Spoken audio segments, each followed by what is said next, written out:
Hello. Welcome to Comic Book Herald Live. Hey, everybody, I'm Dave Busing, founder and editor-in-chief of comicbookherald.com. We have a lot to talk about today. We have a lot to talk about today. Big week in the world of Marvel superhero comics and elsewhere. Today, we're going to focus on some spoilery items. If you don't want to be spoiled for recent Marvel news, which was a leak and was spoilers, then unconsciously quickly. We're talking like Devin Booker here with the first step, quick, became news. Went from spoiler to news like that. Props to Marvel PR. We're going to talk about the big news coming out of Amazing Spider-Man number 26, which is now being publicized here today, okay? But if you've somehow avoided that and you don't obsessively follow comics news and aren't super online, first off, congratulations. Good job. Living your life right. But if you want to avoid that, back out now. That book doesn't come out for another 2 weeks. Good luck avoiding finding out what happens in Amazing Spider-Man number 26. This is the issue of Spider-Man that Marvel has been teasing for a while now as the most shocking Spider-Man comic since Amazing Spider-Man number 121. Which is famously the death of Gwen Stacy, 50-year anniversary. They've been teasing the, portrait of various players in the Spider-Man verse who will die. Vibes, certainly, right? And that puppy has already been leaked and now announced officially. So we're going to talk about that. There's a lot to talk about there. We are also going to be talking about CBH journalist, writer, reporter Luca Nieto, Gray, has written for CBH in the past, unveiled this week some findings from Marvel's August catalog.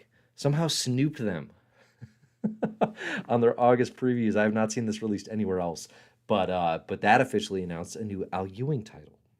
So we're going to talk about that today as well. And then some comics actually came out today too. We're talking Fantastic Four number 7, Avengers number 1, and then X-Men number 22 and X-Force number 40. On the X-Men side of things. So spoils will be a-coming. Prepare yourself for that. If you don't want to hear them, then I'm like, listen, shut it down. Shut it down for 2 weeks. Do not go all online. Get out in the wilderness. Camp out for a couple weeks. Then go pick up your copy of Amazing Spider-Man number 26 because it's going to be impossible not to see this discussed. It was going to be hard even before Marvel formally announced it. So, okay. I've done enough prefacing. I've done enough spoilery warning. Let's dive into this puppy. Let's dive into this puppy. It's been hotly teased. Amazing Spider-Man number 26 is going to have a shocker of a development here in the Zeb Wells, John Romita Jr. title. That shock, apparently, is the death of Kamala Khan. Now, this book has been pretty uniformly about Peter Parker and Mary Jane Watson. There's been a lot of mystery as to what separated the two, what's going on with MJ's power set, what's going on with her family. Seems like she, at the beginning of this run, like she has a husband and kids now. What happened there? How did that happen? Those answers were generally revealed over the course of the preceding few issues. I'm not super in on this narrative. I don't think it's incredible by any measure. I think it's a very mid Amazing Spider-Man run. But like nothing outlandish, nothing shocking. But the run has very much focused on the relationship between Peter and MJ. So obviously some sort of development in Amazing Spider-Man 26. If you're talking about something shocking happening, you're thinking, okay, it's going to be related to the Peter and MJ saga. No dice. No dice. It is not. It is instead, apparently, going to be killing off the superstar character relegated to weirdly background supporting player in the pages of Spider-Man, Kamala Khan, aka Miss Marvel, aka star of her own Disney Plus series, aka star of this fall's The Marvels via the MCU. Okay. I have a lot of thoughts on this. The first is that this is a genuinely surprising pick. like I guess if all you're going for is we're going to shock everyone and we need to make sure that nobody could guess this, good pick, I guess. I don't know, it kind of feels like an Agatha Christie or like watching, Knives Out or something, but it's like, okay, but the mystery is someone that we've genuinely never seen. Like they're not a player. The whodunit is somebody who like was not in the conversation. That's how relegated and behind the scenes Kamala feels. Like I know she's a part of this Amazing Spider-Man run, but she is not a part of the Spider-Man universe. She is not a core part of this Amazing Spider-Man run at all. It's kind of like I kind of liked her as a supporting player in this, if she's not going to have her own ongoing series, and we'll get there in a second, but it's like to have her be the one that is the big shocking death. This run isn't and hasn't been developing or building to that in meaningful ways. Okay, so that's the very micro level analysis of why this feels weird to begin with, right? Just on its own terms, it's like weird pick, surprising, and it's definitely going to give Spidey something to Spider-Man know more about, right? Like, here's how I'm guessing this plays out. Okay, Spidey's temper has gotten the best of him. He's furious at MJ's husband, Paul. He loses his temper. In doing that, Kamala gets killed. We put another notch on the Peter Parker guilt tree. Okay, we got Uncle Ben, we got Gwen, we got a whole host of others, Jean DeWolf. Now we can add Kamala Khan to the Peter Parker guilt tree. It's a story about Peter and his guilt. It would also kind of explain why Nightcrawler's parading around in a Spider-Man costume, right? If like Pete's hanging him up. Okay. So that probably already you can tell, like, okay, there are some issues with that approach to thing. Let me just start by addressing some of the immediate fan response to criticism of this decision, right? Which is, it's Marvel Comics, right? A death of a character is about as permanent as my beard shave, right? They'll be back in a few weeks, okay?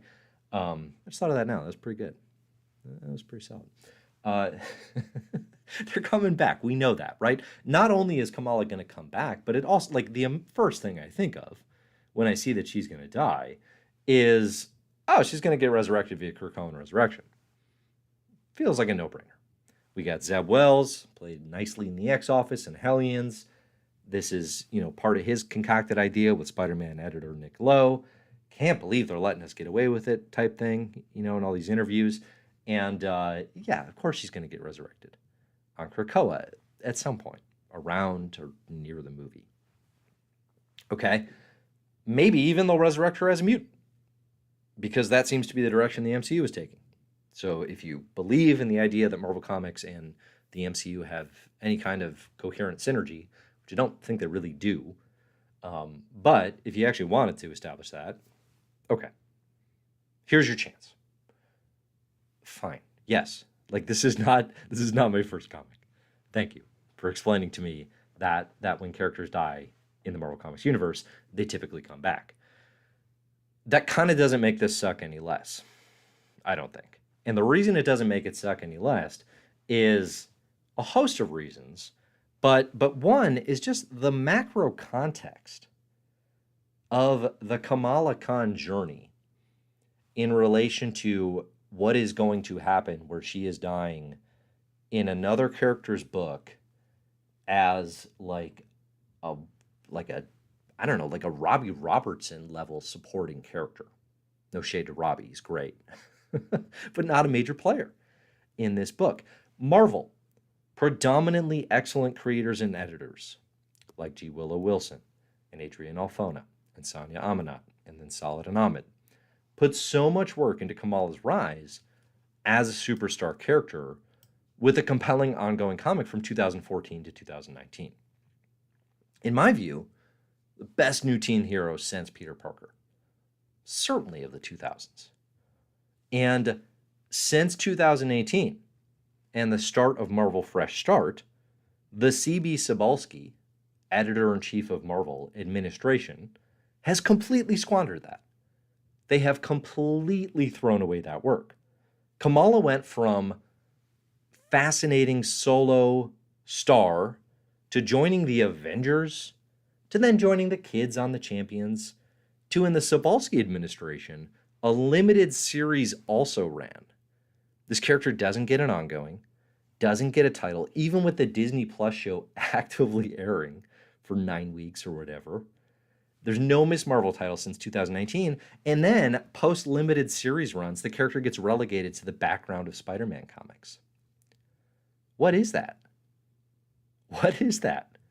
This is your biggest non-Miles Morales, right? Miles is bigger, I suppose, especially post Into the Spider-Verse. But this is your biggest new character of the 2010s. And she gets like a little 5-issue mini if she's lucky. What is this? What is that? It's a decision. You know, it's an administrative direction to deprioritize the new, to deprioritize the diverse, because a lot of what came out of the 2010s in the Axel Alonso era was new and was diverse, especially compared to the absence of that historically in Marvel Comics. The center fell out from the Axel Alonso era of Marvel after Secret Wars, 2015. Some of that was by design. Secret Wars was a jumping off point, as described by Jonathan Hickman. Okay? But that era, when it was hot, when it was good, it still went to bat for Kamala Khan, Riri Williams Ironheart, Miles, Doreen Green Squirrel Girl, Moon Girl, Unstoppable Wasp. More I'm forgetting. The only one of them still standing is Miles. The only one of them is still standing is Miles Morales. And for how long? You know? And for how long? So I just think this idea that the reaction to Kamala's death in Amazing Spider-Man number 26 is about the actual death of that character or this specific issue, mine at least is not that, right? Like on its own terms, yeah, this is the thing that happens with Marvel characters all the time. She'll walk it off. She'll get better, and comics and stories will continue. But I'm talking, look at the broader picture. Look at the bigger picture. And then you look at it and it's like, she's getting killed as a backup character in Spider-Man? That sucks. You know? It's cowardly, I think. The history and nature of superhero comics tells us new characters have to have titles with the chance to fail repeatedly in order to truly grow and become a piece of the fabric. There are more throwaway Punisher, Spider-Man, Wolverine, etc. comics than there are good ones. By a lot. By a lot. These characters get at bat after at bat after at bat, and it makes the good stuff really stand out. It makes it really stand out. That is like wholly missing right now for any character that is relatively new and often representing any kind of diversity.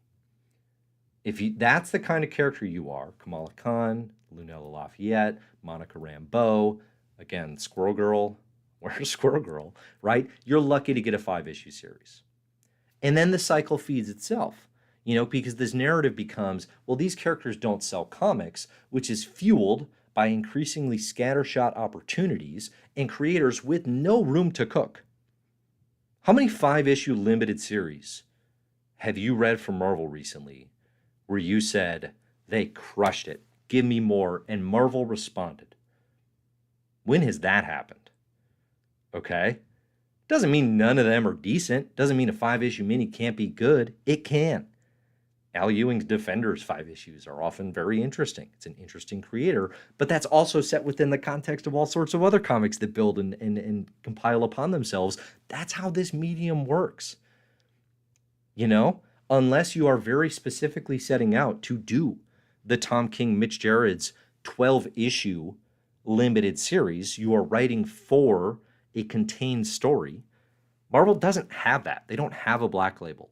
They don't have, frankly, the capacity to roll comics out like that. That almost never happens, at least not intentionally. Okay? So then you get characters like Kamala or Lunella are given one at bat, and they're told to hit a home run, or they're getting cut from the team. It's absurd. It's absurd, and it's completely unrealistic.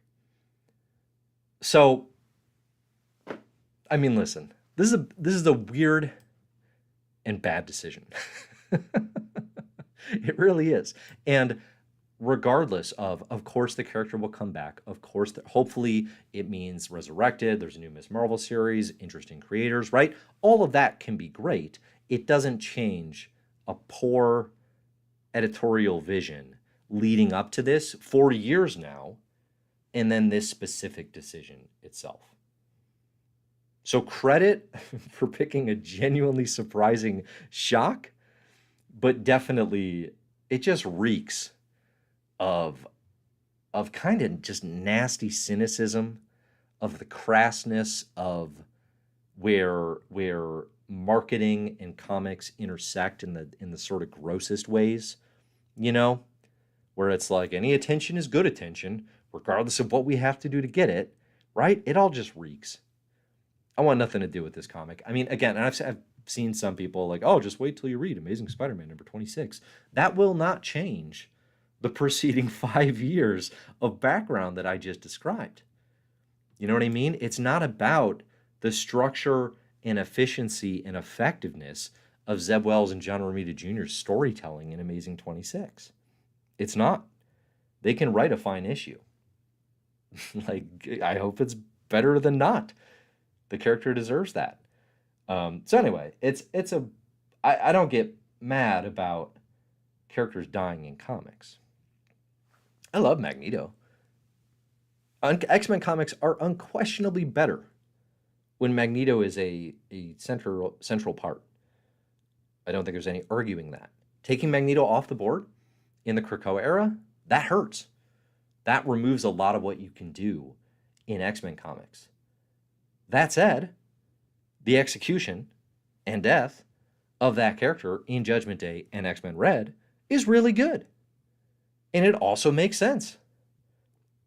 That's a book that character is prominent in. It hurts to remove them from that. That is not what's happening here in Amazing Spider-Man. Right?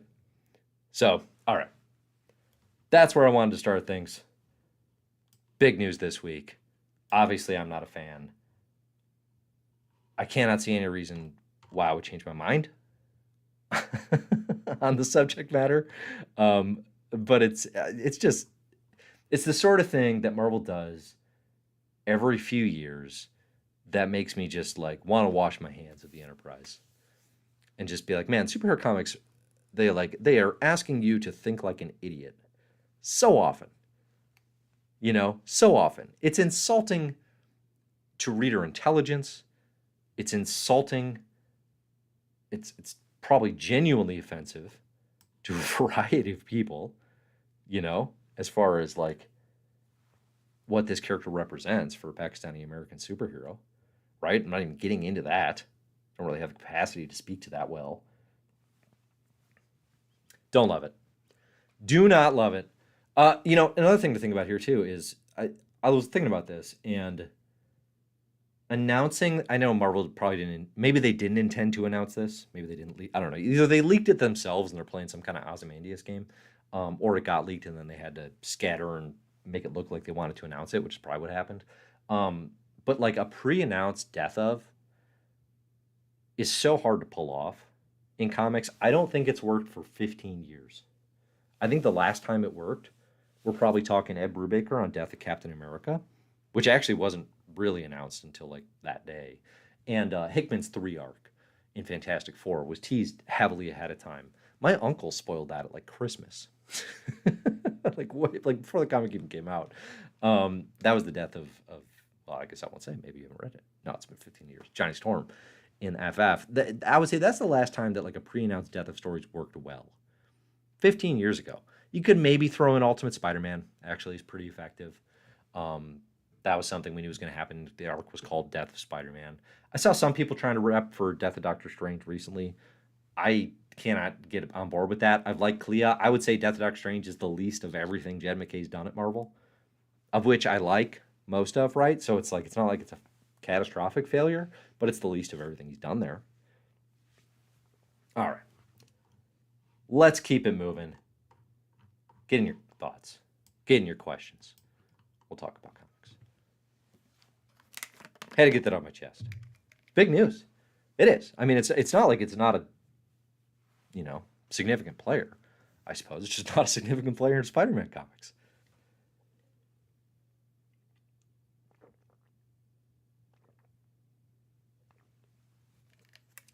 Jordan asks, is this Marvel Comics basically admitting that they aren't even trying to make their comics attractive to young people? I think that is definitely some thinking that you could apply to the Cebulski administration. This era is way more focused on nostalgia and about known properties than about developing anything new. There are some exceptions to this rule, right? Like there is a limited series right now about like Blade's daughter. That's a mild swing, but again, it's a limited series. How invested are you in that? Doesn't sound like very, And again, if you go on down the list of the young legacy players, where do they have space in Marvel right now? I would say the one sector of Marvel that is sort of not immune to this, but definitely has developed its own sort of culture is the X Office, right? That's the one place at Marvel that actually has developed some freedom to take swings and feel, frankly, just younger and hipper than everything else out there. And that's a part of why it's so successful right now by comparison. It is willing to explore other things. It is willing to have other voices and perspectives on matters that can differentiate it from the dregs of superhero comics. Right? We have, let's see, it's 2023. We have so many years of these comics. We don't just need to see them recycled and reused. That is the most boring possible approach. And we're seeing that, I think, especially now in the Cebulski administration, where this fresh start is real stale. It ain't fresh no more, right? And it started out hot, right? You had Venom already coming. You had Immortal Hulk already coming.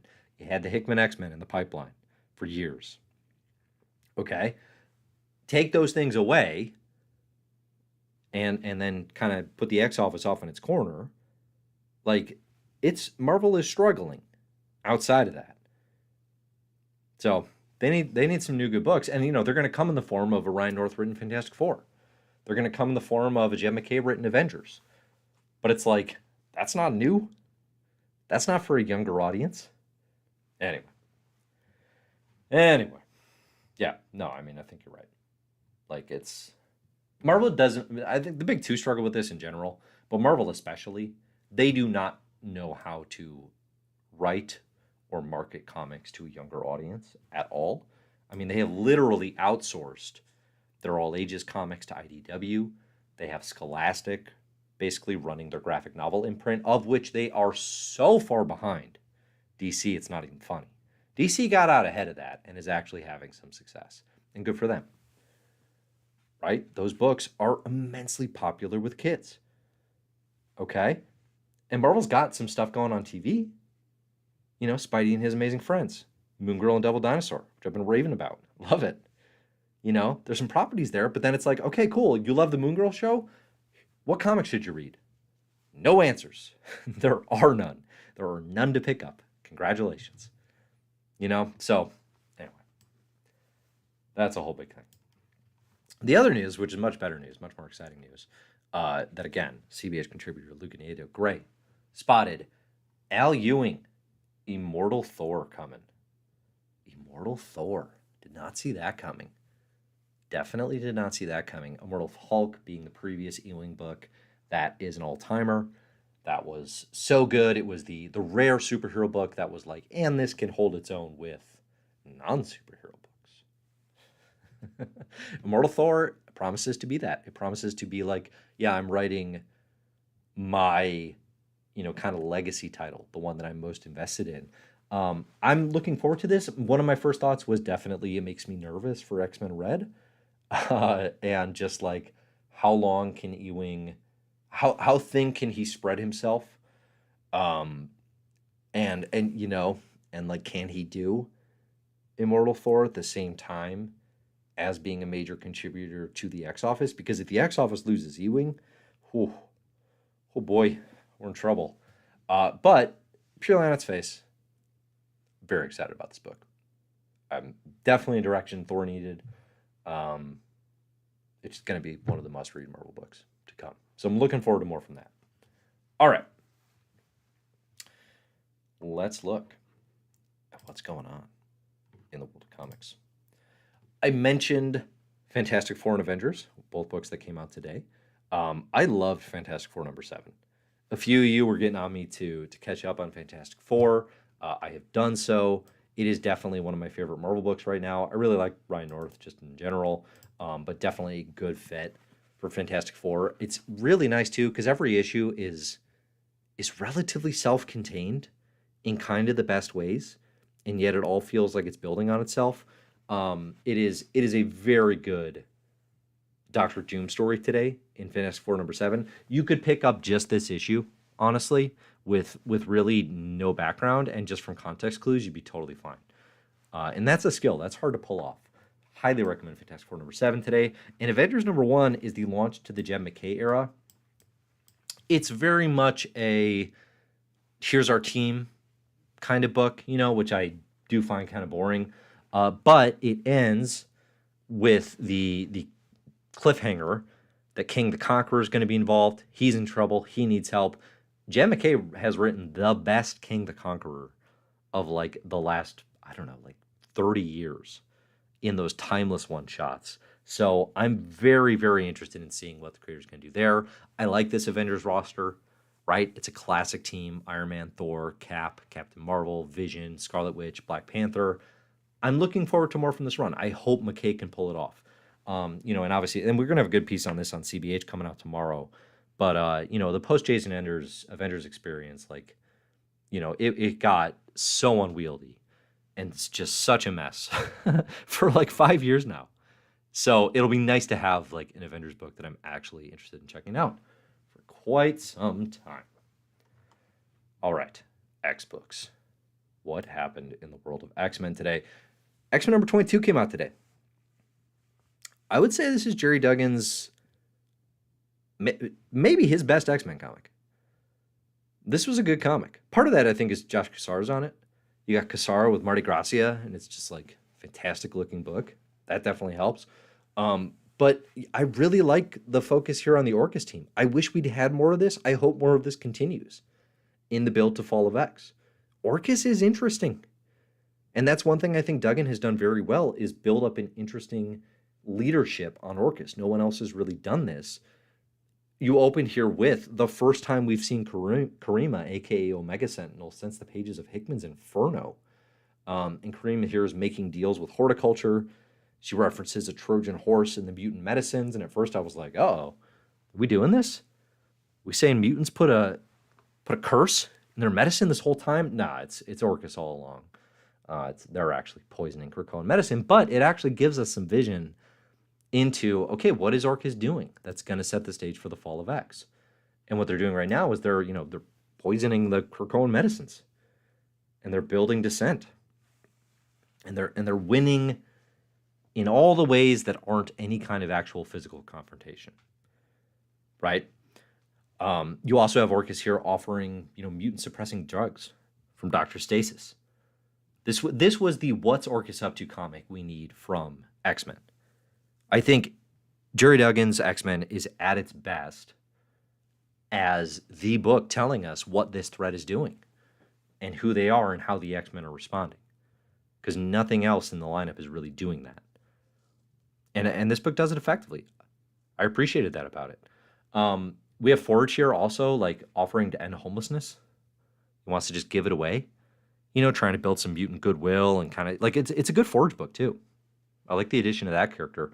I think as a whole, what I like so much about X-Men 22 is it's the Orca stuff, but it's also like, okay, yeah, this feels specifically of this era. This doesn't just feel like X-Men superhero stuff fighting the Brood for the 8 millionth time, and Cyclops getting really into genocide for some reason. It feels instead like, oh yeah, this is of a piece with House of X and Powers of 10. This is that era. These are the games we're playing. We're talking about mutants doing things like giving drugs to society that can cure Alzheimer's and ending homelessness. We're talking utopia stuff. That's the era we're in. Play with it. Do stuff with it. And this comic does that. So I enjoyed it. Set the stage for a potentially interesting fall of X. X-Force 40 was the other comic that came out today. And I'll pause now for questions. Get in your thoughts. Get in your comments. I'm going to take a sip from our sponsor today. Our sponsor today is filtered kitchen fridge water. It's coming in cold. We got no ice today in the Nalgene, but we do have a full bottle of filtered kitchen fridge water. You can go to filteredkitchenfridgewater.com, enter promo code CBH, and get some of that for yourself.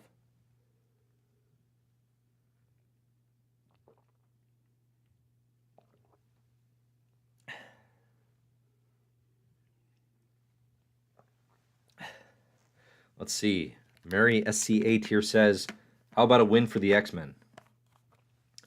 I got to tell you, we're going into an era called the Fall of X. Do not anticipate wins. I do not think we'll be seeing very, very many wins anytime soon. This will not be that era. Yeah, that's another thing, actually, that I saw Luca reported in their find of the August preview catalog was apparently all the new books in the Fall of X are announced as limited series.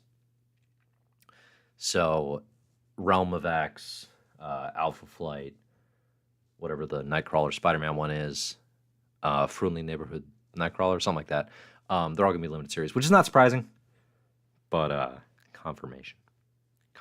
So I guess actually the one thing that does maybe tell us is Fall of X might be 4 to 5 months with those books included, which is maybe shorter than I was anticipating.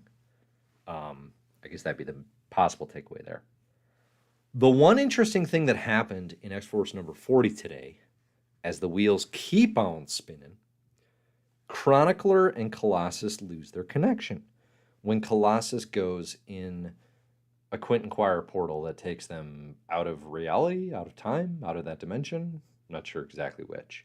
That was, I think, the first time we've seen any actual disruption of Colossus being a possessed Russian mole. And not the cute kind, Like, I do think this comic would benefit from an actual Russian mole. Like, if a little mole poked his head out and was like, in Russia, light's bright for you, no? Like, that would be pretty cute. I think we could add that to X-Force. Deadpool would enjoy that. No questions. But it's the first time I've seen disruption for Colossus with the Chroniclers. So that was interesting. I guess I'm curious, will Colossus have any memory of that? Will he, because he's kind of taken out, he literally loses his footing and he's like disrupted. He's like, I feel like I just woke up from a fog, but like, will he have any idea what's going on there? Will that change anything moving back? Or is it just, because like it seems like a harder thing to replicate, right? So I'm curious, like what kind of impact will this have? This being issue 40 of this run, and us still asking the same questions about the Russian mole. I do feel like it's going to be a minute. It's going to be a minute before we get answers. Gosh, this comic loves to spin its wheels. Oh boy, does it love to spin its wheels. Oh, there's our little Russian mole again. In Russia, wheels spin for you, no? I'll keep working on it. I think the accent's there. I just think the jokes are no good. Right? That's the challenge. When you're talking to yourself all the time. I'm seeing Owen Likes Comics here in the chat. Hey, Owen. So just tuned in, going to catch up on the Spider-Man part of the stream, as I'm intrigued to hear your thoughts. Thanks. That's definitely the best part of the stream. It's much better than anything else that's happened so far. It's at the very beginning. If you, listening to this, are not familiar with Owen Likes Comics on YouTube, check it out. One of the best channels on YouTube, of which there are far too few. Oh man, I made the mistake today I was like, okay, how bad is the coverage of the Kamala situation here? And so I did an incognito browser, and yeah, I know the shortcode. Come on, let's be honest with each other. I did an incognito browser, and I went to YouTube, and I was like, okay, Kamala Amazing Spider-Man. What are the people saying? It's always somehow worse than I am imagining. You know, it's just the worst people are so available, like have nothing better going on ever, and are just like, oh, did something happen in the world of comics that I can sink my bigoted teeth into and immediately stream and yell about? That'd be great. You know, I do think we should say a little prayer for the bigoted rage monsters on YouTube. They had to choose yesterday between hating on Marvel for being so Disney woke or celebrating the death of a diverse character. Really hard decision for those guys. If you can say a few prayers for them tonight, I think that might go a long way. But, oh man, what a mistake. What a mistake. Never look. That's why listen, I don't watch many YouTube videos. don't really like it here. But the channels that I do like Owen Likes Comics, you know, I've got the algo curated, right? I've already muted the nonsense, you know. So, listen, am I living in a bubble? No, because I don't live on YouTube. But, you know, I'm seeing generally acceptable things. But then when I step outside that, I'm like, what if it was your first time searching on YouTube? What would you see? And it's like, oh, you'd see the worst things. Come on. There have to be better conversations around this subject matter. Have to be. Hopefully this is one of them. Can't be the only one, though. Come on.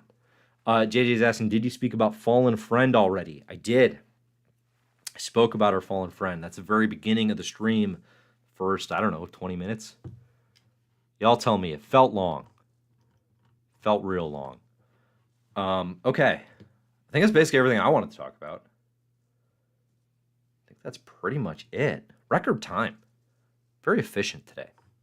Gotta appreciate that. Do we have any questions? Do we have any thoughts? Let's get them in. Let's see. What do we got here? Did you see the Ultimate Invasion trailer? I did. I don't usually watch Marvel's comics trailers, but this one I did because it's kind of the most information we've gotten about Ultimate Invasion. I don't know that it told us a heck of a lot that we didn't already know. I am definitely still very interested to read this comic book by Jonathan Hickman and Brian Hitch. It's the Maker trying to restore the Ultimate Universe. He's going to take on the Illuminati. It's going to involve Miles Morales in some capacity. I'm eager to watch. How many helmet bro jokes do you think we get between the Maker and Professor X? I'm going to set the line. It's only 4 issues. I'm going to set the line at 2. Over under. Helmet bro jokes between Professor X and the Maker. Maybe I should set the line at 1.5, actually. I don't know. Vegas is already moving the odds. Let's see. Xavier asks, are you sometimes getting bored, Dave? When is that? What does this question mean? Am I bored on the stream? Actively? Not especially. I don't do them that long. Am I getting bored with X-Men comics or just like comics in general? Is that what we're getting at here? I am not. Here's the thing. I am not bored with comics. I am actually like, the last 2 months, I have had such vigor, such pep in my step for the medium of comics. No joke. Like, I cannot stop checking out comics from the library. It's a problem. Like, and then I get home and I'm like, ooh, what can I get on Libby and Hoopla? Right? Like, I'm reading so many comics lately. It's awesome. Comics are great. I love them so much. Highly recommend. Superhero comics, I am getting bored about. Actually. I am definitely in a bored of superhero comics phase. You know, within reason. Right? Like, I can still read a good one and very much enjoy it. I think part of this is, I don't know what it is exactly. I always kind of, and I've written about this before, I always kind of dreaded the day where I'd be like so old and cynical that I was like, oh, superhero comics, and snub my nose at that. You know, I'm not there. I don't know that I ever really will. But there is definitely a bit of boredom seeping in, I think, with the industry, with the medium. You know, it's just you see the same things repeated so often and so many times. It's just not the most entertaining. And you know, I like reading new things. I like reading good books. You know, I'm talking about enjoying comics so much is because I'm the most jazzed by far about the process of discovery of the best new stuff every year. Like updating the CBH Best Comics of 2023 list is the thing that I enjoy the most because I get to read a ton of comics. I get to figure out what's working for me. I get to see what doesn't work. And I just, when I'm reading the superhero line of things, like there are so few contenders. There are so few contenders. I think, you know, it's like, I think X-Men Red is probably the best Marvel book. I got to catch up on Jed McKay's Moon Knight.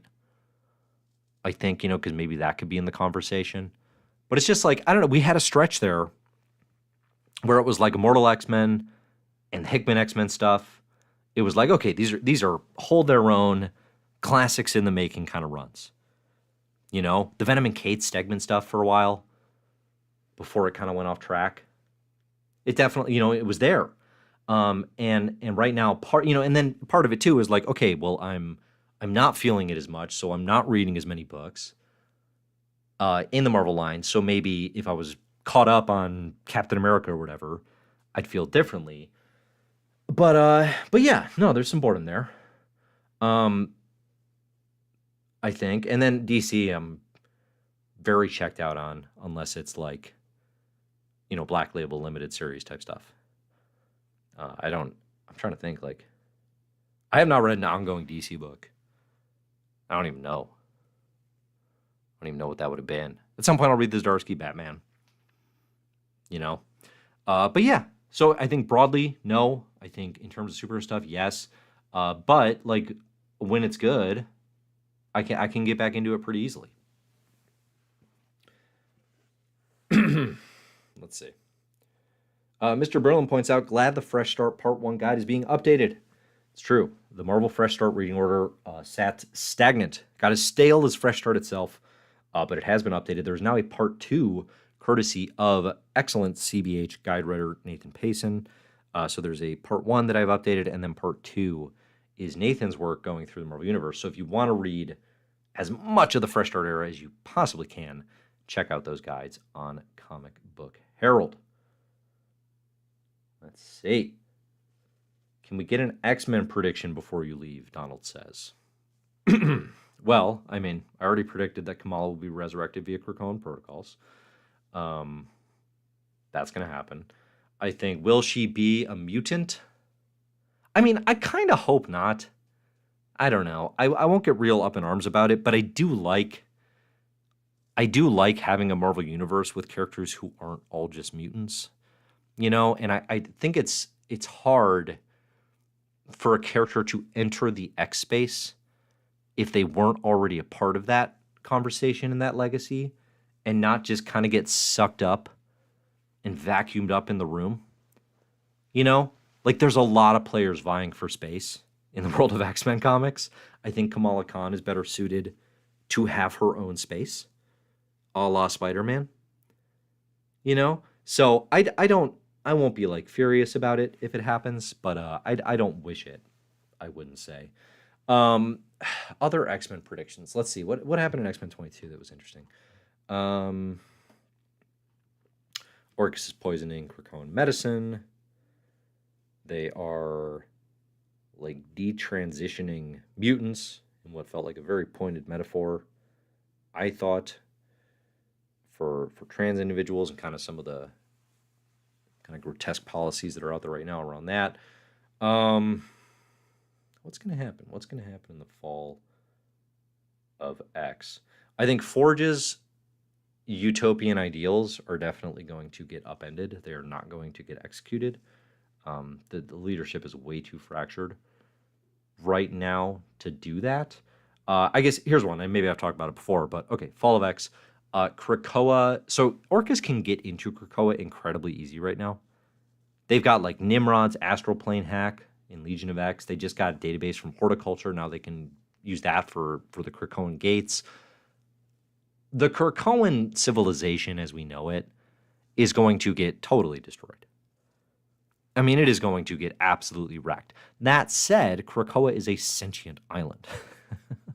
So I think it by the end of Fall of X, basically almost no mutants will still be living there. Like it'll be like post decimated Genosha, where it's like Professor X and Unis walking around. Like it's going to be Charlie and like 12 people.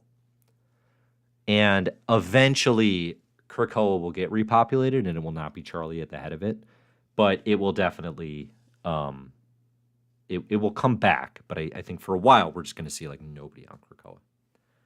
I think that seems really likely. Any other questions?